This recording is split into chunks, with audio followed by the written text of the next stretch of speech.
with that, we are live. Hello, everybody. Welcome back. For those who don't know me, I'm Katherine D. Graham. I'm the author of The Vow That Twisted Fate. I didn't show it yesterday, and I got a message going, why didn't you show your book? So I'm showing it today. I am not one of the fantasy faction authors in that blog this year, but I am here with three amazing authors who are. If you've been following the series, we are sort of launching into this live chat series based around SPFBO or SPFBO, the self-published fantasy blog off.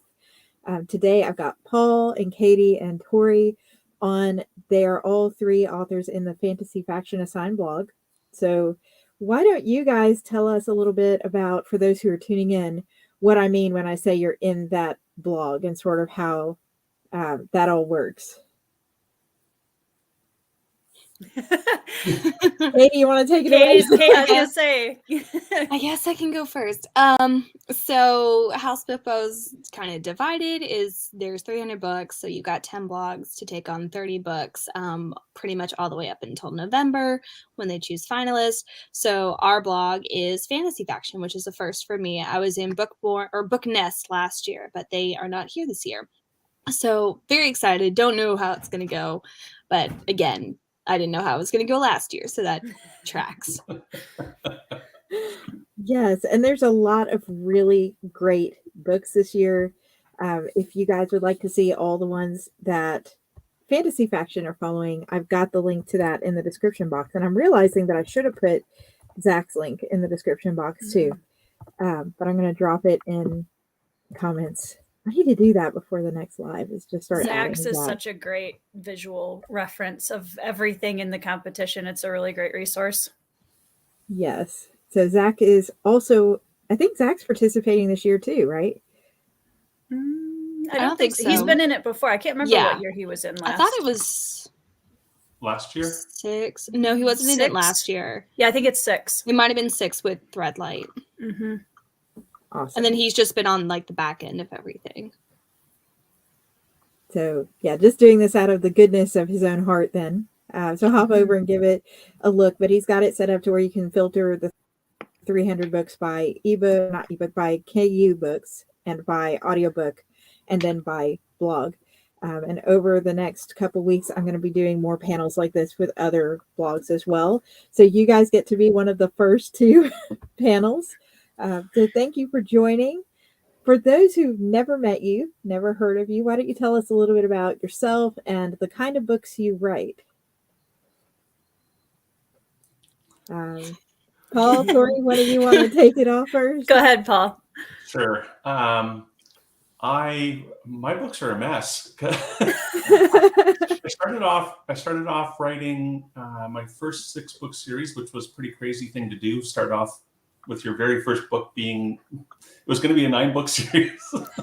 Overachiever maybe. And then I went to a lesbian fantasy trilogy with some rather mixed reviews. And now I'm writing fairy tale retellings. So yeah, I'm kind of all over the place, but I'm having a ton of fun writing this stuff. So I'll take my lumps with because I can't stay in my own lane. You've got a lot of books. I was telling Paul before we went live that I've met some of the authors here that are doing SPFBO this year, and then some I'm meeting for the first time. Like Tori has a YouTube channel, and so I've actually watched some of Tori's videos, but I didn't realize who she was in relation to the books. And then Paul, I was meeting for the first time, and I looked at Paul's Amazon and was just like, oh my gosh, Paul has so many books. Like over 20 books, I think, on there. And I was no. So the one that's in the competition, my Little Mermaid retelling, it's my 10th novel, and I think I've got 3 short stories up there as well. So wow, that's still very impressive. Yes. Yeah, I'm happy with the rate that I'm able to produce them right now. I don't know that I'll keep it up, but so far so good. Well, that's awesome. You got the first 10 then. So yes. I think I'm finally over 1 million words. I really should track it at some point, but so maybe I start to know what I'm doing now, but it's not likely. Yeah. And Tori, so I mentioned your YouTube channel. Why don't you tell us a little bit about yourself and the kind of fantasy you write? Okay, well, yeah, I'm also a booktuber reviewer over at Tori Talks 2 here on YouTube. And I have entered in SPFBO this year my YA Dark Supernatural Fantasy Phased, which basically on the surface is a story about two werewolf sisters fighting for their freedom. In the undertones, it's very much a story of overcoming and survivorhood and kind of exploring different themes of trauma and how we cope with it. And I am currently working on my first epic fantasy trilogy. So that's hopefully the end of 2023 will the first book will come out. Nice. Thank you. Oh, so exciting. Your books sound interesting anyway, but epic fantasy is really where my heart is. So Same. and there's Tori's YouTube channel. If you're Thank you. watching on YouTube, you can just pop over and like give Tori a follow real quick. And I know we're on Twitter too watching. So there it is up on the screen if you're watching on Twitter. And Katie, welcome back. You were here after the kickoff and you've come back. Glad to be back. So I entered, I don't know, wait, about myself. Sorry, back. Yes, I write poetry and fantasy, so very different things. I entered my dark fantasy book, The Assassin Grits and Secrets, last year. It made it to semifinals. So I entered my necromancy cottagecore fantasy, which is very different vibes and tones, into this year's one, and it came out yesterday. So perfect timing, I think. So Nice. Congratulations on the launch. Thank you. Yes, very excited. I was so thankful. I've mentioned Katie yesterday, just so thankful for how you brought me into this community, because it was really you and Andrew D. Meredith who brought me into SPFBO. And we've got people on. Yes, hey everybody. Hi, Caitlin. Hey, Helen. Thank you so much. If you're watching and you have any questions, drop them in the comments and I can pull them up. But if you're also a SPFBO author and you're watching, go ahead and drop the name of your book and which blog you're in the comments, and we'll shout you out too while we're here. But just speaking a little bit about SPFBO in general, how many times have you guys done this? Is this, like, I know this is not Katie's first time, but Tori, Paul, is this your first time, second time? Yeah, this is my first time. I wanted to enter last year, but I was too slow. So this year I was first minute. Yeah, this is also, I followed along. I kind of stumbled into this community mid-summer last year too, also through Andrew D. Meredith, and followed along with the second half of SPFBO last year. And yeah, I published Phased in 2020. And so I was really excited this year. I was like, you know what, let's go for it. I want to see what this is about from the participant side. And it's been amazing so far. So. And then Katie, this is your second year, you just said too. Yeah, I think I'd been aware of it for a little bit just because I had followed Mark Lawrence and I'd kind of heard some things about it. And so definitely last year I was like, okay, that seems like something I could do. And I was anxious to get in it really quickly, but then it didn't close for a couple hours. So I was like, okay, because maybe there was no need to rush. And then this year I was like, oh, there is a better rush. Yes. Next year is going to be a shark frenzy. It's going to be crazy. That one with the best internet will win. So how SPFBO works, for people who are watching who've never heard of it, or this has been your first stretch hearing of it, is it's really the first 300 books to submit within a given time frame. And last year it was like 9 hours or something. And then this year it filled up in under an hour. And so yes, congratulations, like Caitlin said, to everybody who got in this year. Hey, Nitha. So yesterday we talked a little bit about some of your fellow, I don't want to call them competitors because this really feels more like a community or found family, commiserators. Some of our peers in Fantasy Faction shared about their heroes in their book and what their heroes' stories, like journeys were and goals were. So today we're going to switch it a little bit and talk about our villain. And let everybody say a little bit about here's my villain, here's what they want or don't want, and sort of compare that to our hero, just to dive a little deeper into the book. And it's okay if you can't say everything because of spoilers, but I thought it'd be a little interesting play. Tori, you want to start us off on this one? Sure. I'll do my best to be as coherent as possible. So my primary villain in Phased is Dr. Carrington, and Dr. Carrington runs an organization called the Department of Assimilation and the Domestication and Assimilation Organization, and he is basically overseeing this group of people whose job it is to make sure that werewolves can safely assimilate into human society. And naturally, he has some other behind-the-scenes nefarious goals for what he would like to see for the future of werewolves in general. And he's a very smooth talker. And he's very pretty on the surface. I'll put it that way. Love it. And so it sounds like they actually start out with a really great cause. Yes. So the two sisters that are the main characters, are not aware of everything that's going on behind the scenes, but obviously there's a lot of pressure on them to put forward an image of, you're coming out of this organization that has a reputation, so you better not say anything about what you've actually been through, or else you could be back there for the rest of your life. So there's definitely very high stakes right away in the beginning. Very intriguing. This great program, and then maybe nefarious undertones. Yep. It's a great program on the outside. Yeah. Yes. And Katie, brand new book. Brand new villain. I was like, oh yeah, I'm like, who is the true villain in this story? I was like, it's either the chicken, anxiety, or the actual person. So the true villain, Captain Alistair.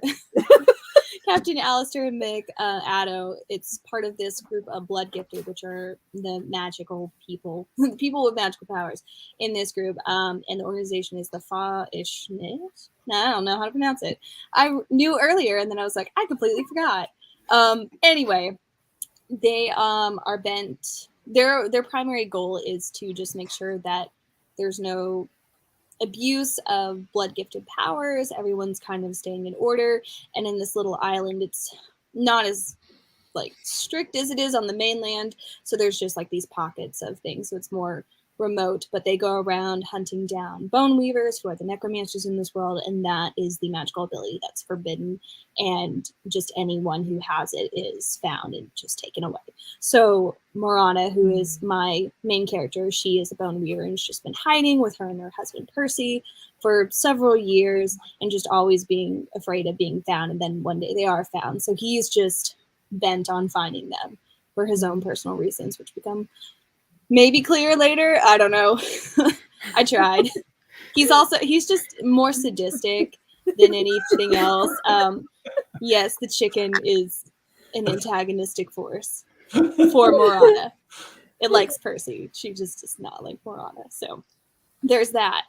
But yeah, so I wanted just a villain who, I'm always like drawn to villains who just, I don't want to say charming, but like they seem like they have it all together at some point, but are a little unhinged. So I really wanted that. And he is a flame kindler, so very volatile. And I'm trying to find out the best way to describe him. Who's the one captain in Avatar: The Last Airbender that Zuko fights? Oh my gosh. Oh yeah. Him. That's kind of what I like based it off of. He's like all together but slightly unhinged. We all get the middle image, and then we're like blank. Yes, I'm like, oh my gosh, what are names? Who are people? But yeah, so it's hard enough to keep up with our own people and names. Yes. So you'll have to read the book to see if it is a chicken, and to get to know this ominous chicken. Yes, it's chicken. Like outside of SPFBO, I've been seeing several people say that they've read Heather of Hills and Bone already, and I was like, wow, I can't wait to get into this book. Same. I was like, I mean, it's a long book compared to my other ones, but I was like, oh dang. well, of course, evil People chicken. could Here read we books go. in one sitting. Magic. Yes. So, Paul. Yeah, so I've got sort of layers of villains in my story. I've got Do you have a chicken? What's that? Do No you have any- chickens. Mm. I have an octopus, but he's not really a villain. So Little Mermaid retelling. There's ex-boyfriend was supposed to be fiance. He's sort of villain number one. Villain number two is the first mate of a ship that captures one of the mermaids.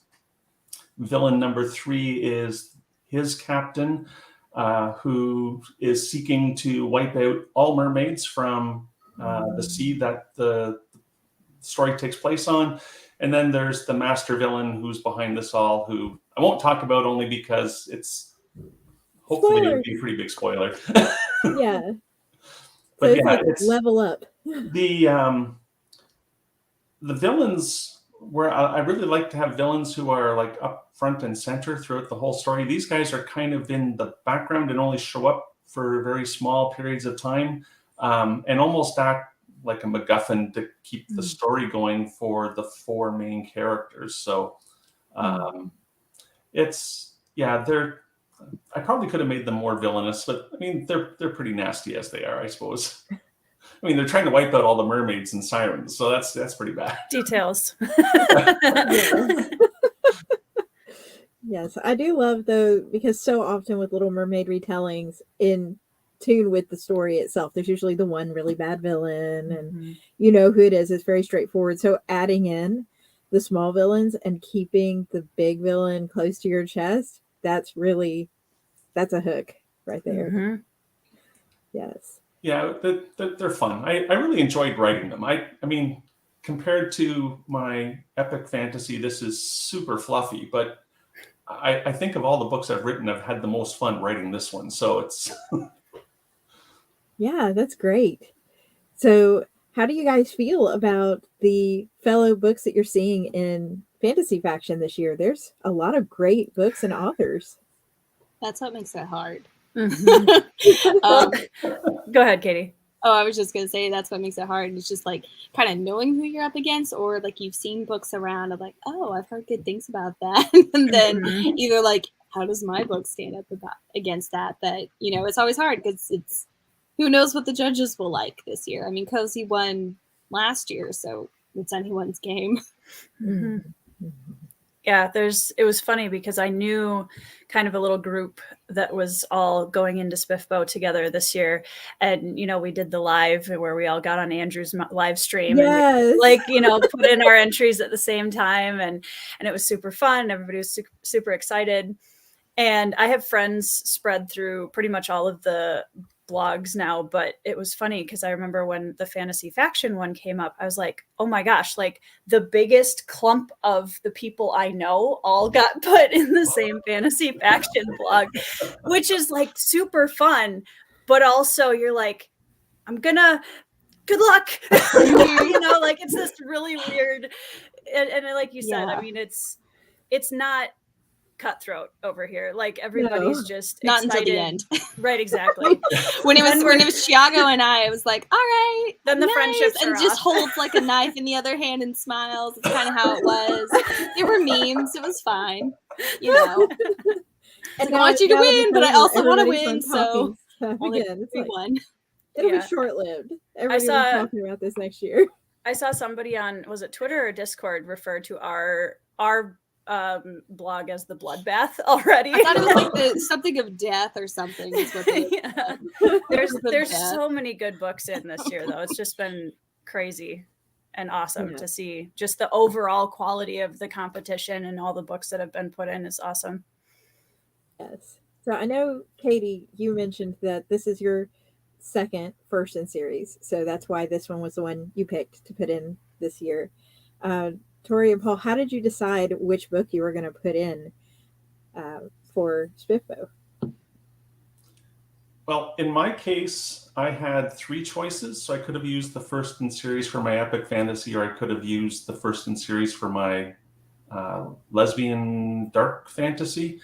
But that one got horribly mixed reviews. Like people either hated it or loved it. And I thought, yeah, that's a bad choice. And my first series, it's the first book I ever wrote. So it was like, yeah, I know it's not the best of everything that I've written. I mean, I really love the story to it, but so that's why I went with Little Mermaid, and I figured, well, I won't offend anybody with it. Maybe the sea witches out there watching SPFBO from wherever, but Right. that's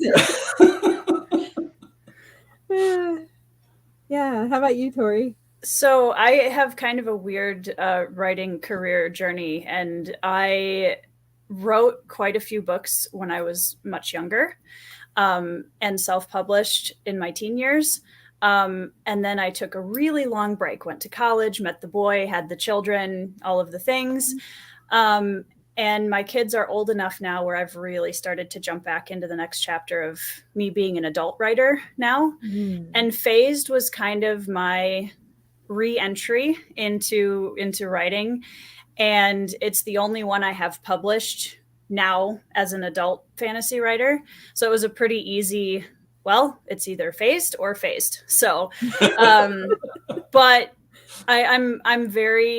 I feel very excited to see how far it can go, and I believe wholeheartedly in the story and the characters. So even if there had been multiple options, I feel very strongly that Phased is a good entry. So I'm excited about it. Yeah. And Katie, are you more confident or more nervous this year following up Assassins of Grins and Secrets last year with your brand new one? I don't know, honestly. I think it's the same level of anxiousness of, it's a very different story than what I told last year, because that was definitely gritty, dark fantasy. This one is cozy dark, I guess. So it's like, well, okay, it could, go pretty far just depending on how the judges are feeling, because, there's a wide variety of things out there, and there was a good mix of everything in finalist, I felt like. So it's just like, I don't really know. Because again, it was like when I had published Assassins, there had at least been almost a 6-month gap between it being published, so I could get some reviews and see like how things are kind of panning out. Whereas this one, it's like, all right, you answered it, and now it's coming out in 3 days, so there's no going back. So it's like just hoping, like, oh, it's okay enough to be here. At least it's, if nothing else, like, people have been interested in it outside of the judges. So there's that. So really, I set the expectation very low for myself of like, hey, I made it in. That's all that matters for right now. And then what if something else happens? We'll get to that stage, and then we'll see where we go from there. So, that's where I'm at. But yeah, no, I didn't think I was going to have anything for this year, because I was like, well, I'm just got this one series I'm going to work on. Everything else is maybe a short story novella, which is originally what this was supposed to be, and then overshot by 100,000 words, and then had to cut back. And so ended up at 100,000 words roughly. So there was that. And I was like, oh, okay, I could maybe enter this. Otherwise it was just going to be, well, whenever SPFBO happens and I have something, we'll enter. Yeah. This is going to be my cute little novella a few minutes later. Yeah, I was like, we're nearing 60,000 words, and I feel like it needs something else. Oh, yeah. Another 40,000 words is what it needs. That's what we're missing. Yes, and if you guys are watching and you're intrigued by Tori or Katie or Paul's books, all the links to their books are in the description box, so you can click and start reading them, and all of their personal links are there too, so you can follow their individual journey, because there's only going to be one, if I'm understanding it, person selected per 10 blogs. For finalists, yeah. Yeah, for finalists. So. They can have multiple semi-finalists, which is, still exciting because you still get a nice little sticker. But yeah, there's only one finalist, or one, yeah. From each There's blog, yeah. way more authors than just the one. I mean, the one's definitely deserving, but there's also a whole bunch of other amazing authors. So you can follow everybody else. And really, we've only had 6 of the 30 fantasy faction authors show up so far on these panels. And as I said, we'll have more panels going forward. But you can also see who all is participating, what blogs they're assigned to, not only in Zach's link, but also on Mark Lawrence's blog. Mark is the one who sets this up, who makes the magic happen every year and doesn't charge us authors a dime to participate, which we really appreciate. I know it cannot be any easy undertaking to coordinate something on this scale. So thank you, Mark, for what you do. Go give that blog a follow and you can keep up with who's moving forward and what the results are and all of that. The last question today is really, we are now in the fun phase of waiting. And so while we wait, and to keep us from listening to hold music, epic fantasy style, what are you guys going to be working on for the next 5 months? Are you going to be writing more stuff, editing, reading the numerous SPFBO books? Yes to all of the above. Yeah, I'm very close to finishing the first draft of my epic fantasy novel that's coming out later this year. And so this year will be a lot of editing, getting everything ready for the release late in 2023.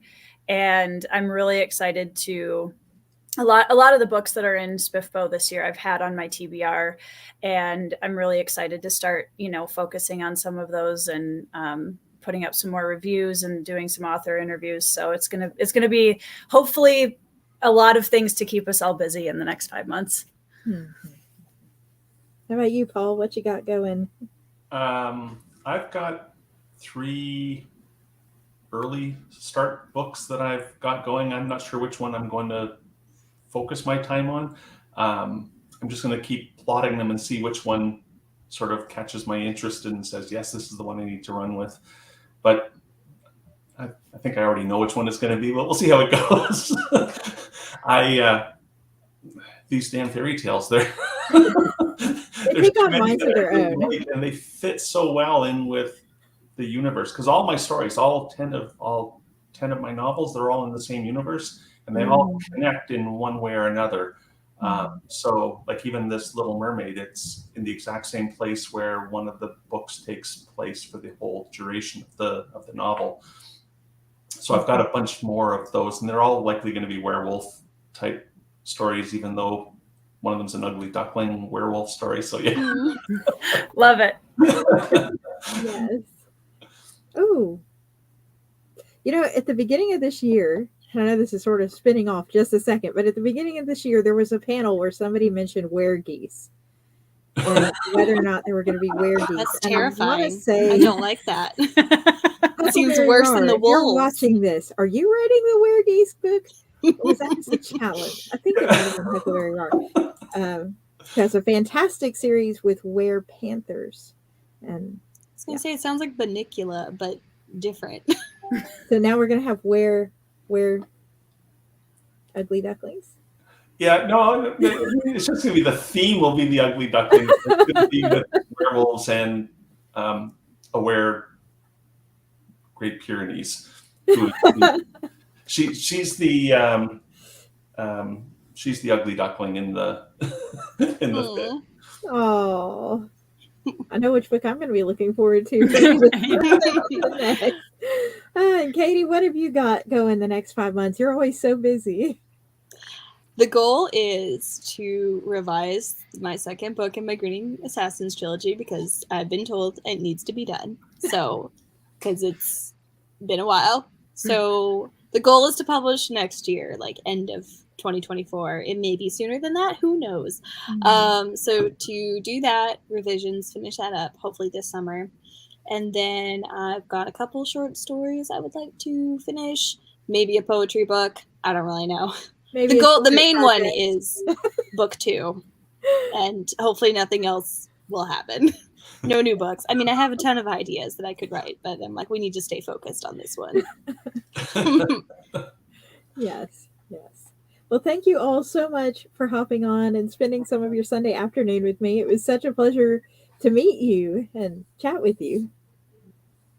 Thanks for having us on, Katherine. That's awesome. Yeah, it was great meeting all of you too. Yeah. My pleasure. May the odds be in all of our favor as we go forward into this competition. Once June 1st opens, here we go. Let the board I feel like all the tributes standing on the stage in Hunger Games. I'm like, I think it's next. Is it next Wednesday that it opens or starts officially, or is Yeah, it sounds Thursday? about right. I don't know my days. yeah, it's Next Thursday. Thursday. We've got a little over a week to And sit it here becomes and the bite constant our nails. refresh of, where's my name? It's still there.